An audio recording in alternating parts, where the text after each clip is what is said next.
O mga kabunyog, mga kababayan, alam naman natin yung mainit na balita ngayon. Di ba? Kabunyog Ben Reclamador, Kabunyog Hillside Cebu, Kabunyog Dante, Kabunyog Sakura 35, good morning. Ang mainit na balita ngayon, pumuputok ang social media, pati mainstream media. Ang daming messages sa akin, nagtatanong, Attorney, anong nangyari kay General Torre? Bakit sinibak? Henry Perez, good morning. Hindi kaagad ako nakapag-live. Eduardo Layog, Kabunyog Mau Abrenica, Griselda David, Bongshow Makins, Burix, Nori Tomas Kapinuyan, Gigi Magana Susara, Kakatapado. Hindi kaagad ako nakapag-live. Siyempre, inanalyze ko muna ano bang nangyayari. Tumawag muna ako sa ilang mga natin, kilala, umalam-alam muna ano bang nangyayari. Kabunyog Adelaida, Kyle Magsino, Henry Perez. So kasi nakakabigla ito eh. Wala man lang mga, 'di ba? Wala man lang mga ugong-ugong na sisibakin na si Torre. Walang ganun. At bigla lumabas ngayon yung napakaiksi lang naman. Yung pahayag ni yung sulat ni order ni Lucas Bersamin. Si Lucas Bersamin, Executive Secretary ang pumirma. Sinasabi lang kay General Torre na relieved ka na from your post and parang paki-turn over ng lahat ng mga para sa smooth na operations ng PNP. O ganun lang. Tapos ngayon, inanunsyo na ang papalit sa kanya ay si General Nartatis. Controversial yan si Nartatis kasi yan yung dahilan ng away ni Torre at ng Napolcom. Si Nartatis. So ang pumalit sa kanya ngayon si Nartatis. Si General Nartatis. Si General Nartatis din ang dahilan bakit nag-away si Torre at ang Napolcom. At malamang malaki ang kaugnayan niyan dito sa pagkakasiba kay Torre. Ibig sabihin, makapangyarihan talaga yung mga kinalaban ni Torre. Ang kinalaban niya lately, sila Rimulya, si Boying. Hindi si Boying, si John Vic. Yung secretary ng DILG. Kaya, ito mga kabunyog, mga kababayan, medyo marami talagang nagtatanong. Actually, minessage ko si General Torre. Minessage ko, hindi pa siya sumasagot. Siguro, magpipress con din siya. Pero sa totoo lang, mabigat itong ginawa na to ni PBBM.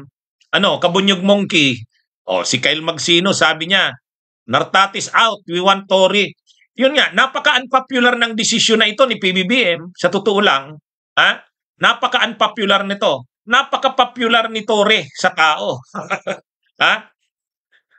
Napaka-popular to the point na marami ang nagtutulak kay Torre. Torre, pwede kang magsenador. May iba pa nga, presidente. Pwede nating pag-usapan ano bang mga nangyari bago ito? Kasi mayroong mga nangyari nitong nakaraang mga araw.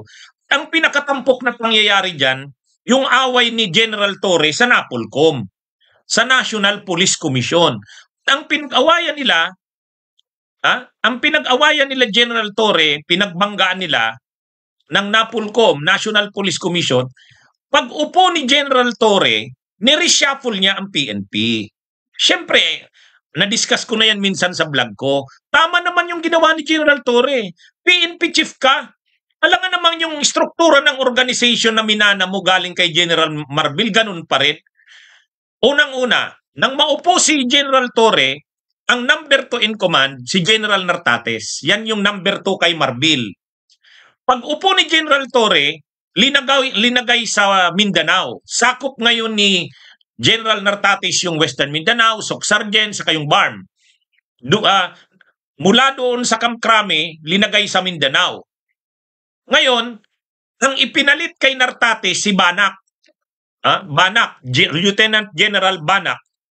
Ipinalit ni General Torre si Lieutenant General Banak. Ay itong si Lieutenant, pagpalit kay Nartates, si Banak na yung second, siya na yung second na highest official ng PNP. So medyo nag-react ngayon doon. May mga nag-react doon, lalo sila John Vic Rimulya, saka yung Napolcom. Ha? Sinabihan si Torre na hindi kailangan ng approval ng NAPOLCOM ang reshuffle na ginagawa mo. Doon na medyo nanindigan si Torre doon. Sabi ni Torre, kailangan ko itong reshuffle na to. Right ko ito na mag-reshuffle ng ganito. Ay medyo na yon. Ibig sabihin talagang dinidefine na ni Torre yung NAPOLCOM. Pero sa bandang uli, sabi ni General Torre, naayos na daw. Salamat at naayos na. Yun ang sabi ni General Torre. Pero walang statement yung NAPOLCOM. Hindi kinonfirm ng NAPOLCOM kung naayos na nga. Mas si General Torre yung nagsabi, okay na sila. Salamat at na-preserve daw ang unity ng PNP. Kaya lang, walang statement yung NAPOLCOM eh. Napansin nyo, hindi nagsabi yung NAPOLCOM. Hindi nagsabi yung NAPOLCOM. Si General Torre lang ang nagsabi na naayos na nila yung kanilang yung kanilang gusot with NAPOLCOM. So salamat, sabi ni General Torre, at na-preserve ang unity ng organization. So nag-announce nun si Torre. Pero ang NAPOLCOM walang comment. Walang comment. At ngayon nga, ang balita na sinibak na si Torre. Sinibak. Wala namang paliwanag kung ano. Walang paliwanag kung ano.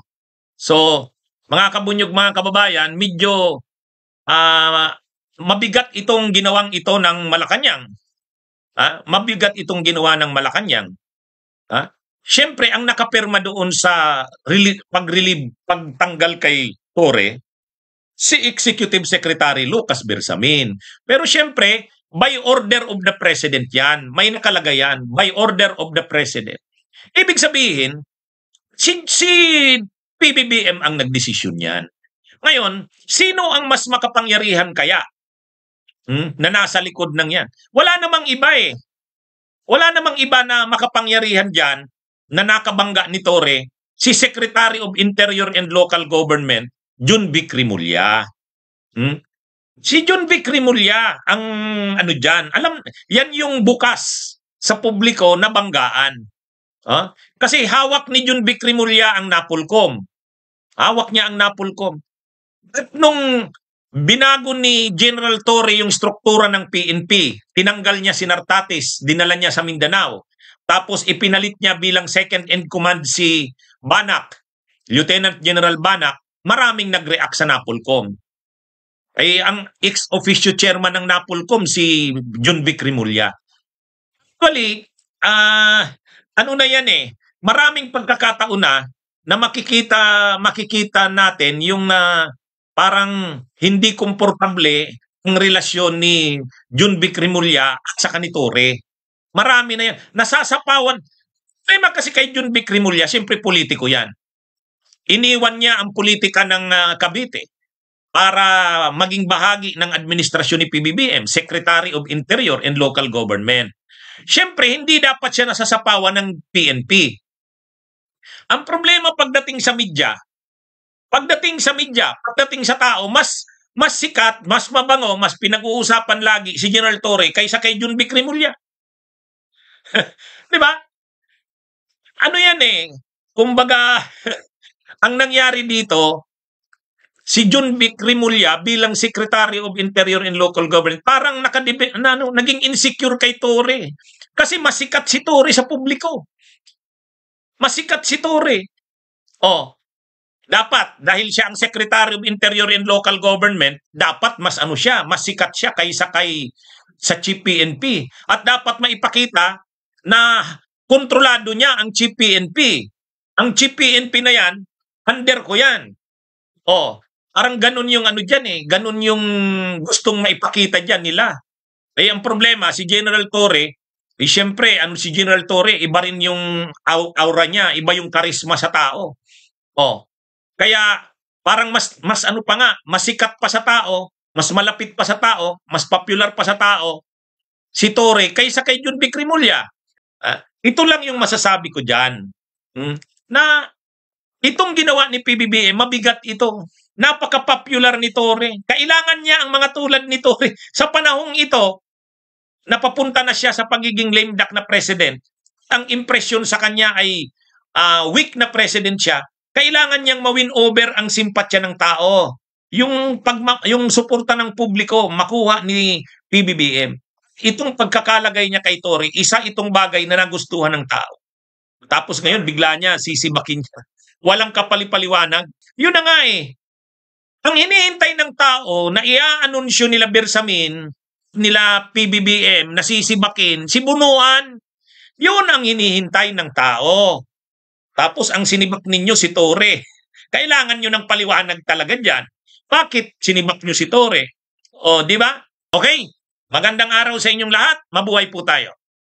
Bunyog, bunyog, halikan na kasama ka. Bunyog, kapag buklod ay may pag-asa. Luzon, Visayas, Mindanao, isa ang pananaw. Sa bagong Pilipinas ang bunyog isisigaw. Bunyog.